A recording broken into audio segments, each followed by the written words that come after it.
Hey, I'm Vanessa from SpeakEnglishWithVanessa.com. Say, tell, speak, talk. How can I use them correctly? Well, today we're going to talk about it. What did you say? I didn't tell you that. You're speaking too quietly. Okay, let's talk about it.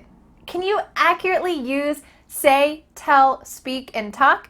Well, today I hope that by the end of this lesson, you'll feel more comfortable about how to accurately use them in daily conversation. The first pair that we're going to talk about is say and tell. Let's start with say. Say is often used for reported speech. This means that you can imagine you are a reporter, you are a journalist, and you're telling someone what happened, what someone else said. Breaking news, Vanessa said to study English every day. Breaking news, Vanessa said to study English every day. Here you saw reporter Dan reporting to you using reported speech, and he used the word said. Vanessa said to study every day. By the way, that's great advice. Study every day. But previously, I have said something. I said study every day, and he's reporting that. So you might use this in other situations as well. So you might say to your mom at the end of a long school day, my teacher said a lot about the Revolutionary War, but I didn't understand any of it. So you're reporting to your mom what your teacher said. My teacher said a lot about the Revolutionary War, but I was too tired and I was sleeping. So you're reporting this speech. But what if you want to add a person? Who is Vanessa talking to? Who is the teacher talking to? Well, you're going to add the word to. Vanessa said to her students, study every day. The teacher said to me to go to the office. The teacher said to someone, Vanessa said to someone. It's not as often used to use this construction, but if you want to use said plus a person, you need to add to. Vanessa said to study every day, or Vanessa said to her students to study every day. The next one is the word tell, or in the past tense, it is told. This is an irregular verb. I tell you, I told you. And you see here, even in these quick examples, that you are talking to someone directly. So you're going to almost always have a person or maybe an organization, the person you're talking to directly after the word tell. We use tell when we're speaking directly to someone. So let's take a look at a quick example. Breaking news, Vanessa told her students to study English every day. Breaking news, Vanessa told her students to study English every day. You saw reporter Dan say, Vanessa told her students to study every day. Who did Vanessa talk to? Her students. So here we have that person, the one who I'm directing my conversation at. We have it directly after this word tell. Vanessa told her students to study every day. She told them that daily practice is important. Her students told her, thanks, that really works. Do you see in all of these examples, we have that person directly after tell. Vanessa told her students. She told them. They told her. Beautiful. Now remember a moment ago we said that you can say Vanessa said to her students, but it's not used as much. So I recommend if you want to talk about the person who you are talking to, use the word tell. The teacher told the students to study. Vanessa told me that I'm doing a great job, and you are. Let's go on to the next pair. The next two words are speak and talk, and I have some good news.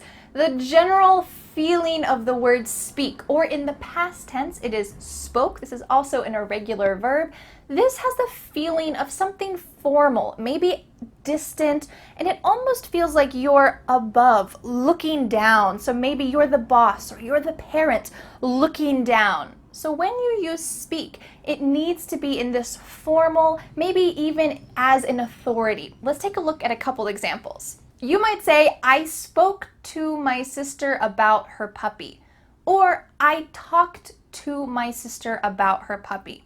When you say, I spoke to my sister about her puppy, it kind of feels like you had an organized meeting, you had a PowerPoint presentation, and you were presenting to her. It's very formal, it's distant, you're almost looking down as you're speaking with her. I spoke to my sister. And really, when you're talking about a puppy, that's not the situation. So you can use talk because it's much more natural in just daily conversation. I talked to my sister about her puppy. Great. You might say the manager spoke with the client or the manager talked with the client. Because there is a manager who is an authority and he's talking with the client who's not the authority, it's perfectly fine to say the manager spoke with the client, but it does have a feeling of formality, of some distance. So if you want to convey that you had a friendly conversation, you're building your relationship, you're more on equal terms, you might want to say the manager talked with the client. So it just depends what you're feeling and what you want to convey. You could say, we spoke about our vacation, or we talked about our vacation. What happens when you say we spoke about our vacation? You can kind of imagine maybe a big speech and you're speaking about your vacation to all of the college and university graduates and they're listening to you. Maybe they're falling asleep because they're not interested in your vacation. But here it's something formal, it's distant, you're kind of looking down at them. So if you want to talk about a familiar situation, talk about a familiar situation, you might say, we talked about our vacation. If you're just going to a coffee shop and having a conversation with your friend, this is exactly what you're going to use. We talked about our vacation.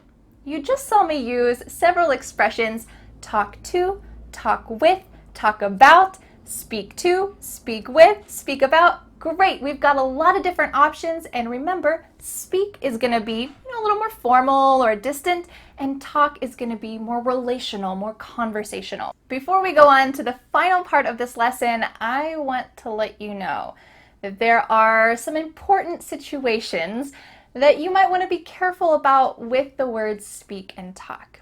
The first situation is if you say we need to speak or we need to talk. Both of these sentences feel a little bit scary. If your husband says to you, hey, we need to talk, are you busy right now?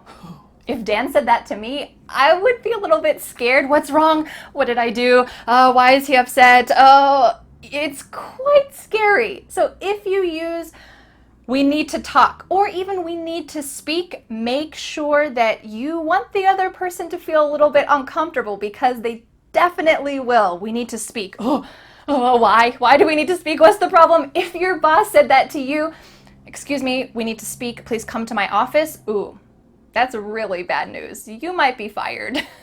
So make sure that if you use we need to speak or we need to talk, either of these expressions, make sure that they are for very serious situations and usually when there's some kind of problem. The second situation that you need to be careful about is when you're talking about languages. We usually use speak to talk about the languages that you know how to speak. I speak English. I speak French. I don't speak Japanese. I don't speak Portuguese. I don't speak Finnish. I speak English. If you want to use talk, you need to say, we talked in English in the meeting. We talked in Japanese in the meeting.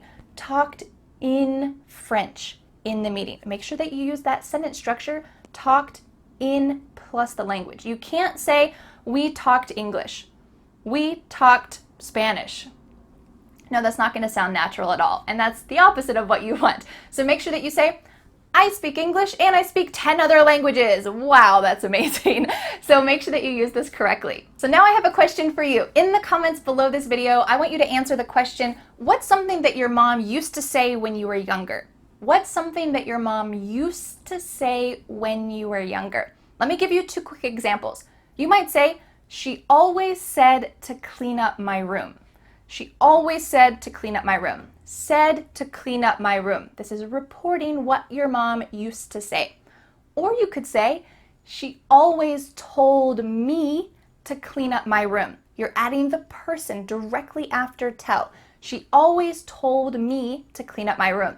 All right, now it's your turn. In the comments, answer that question. What's something that your mom used to say when you were younger. I hope that you can use these accurately, and I hope this video helped. Thanks so much, and I'll see you again next Friday for a new lesson here on my YouTube channel. Bye! The next step is to download my free ebook, 5 Steps to Becoming a Confident English Speaker. You'll learn what you need to do to speak confidently and fluently. Don't forget to subscribe to my YouTube channel for more free lessons. Thanks so much. Bye!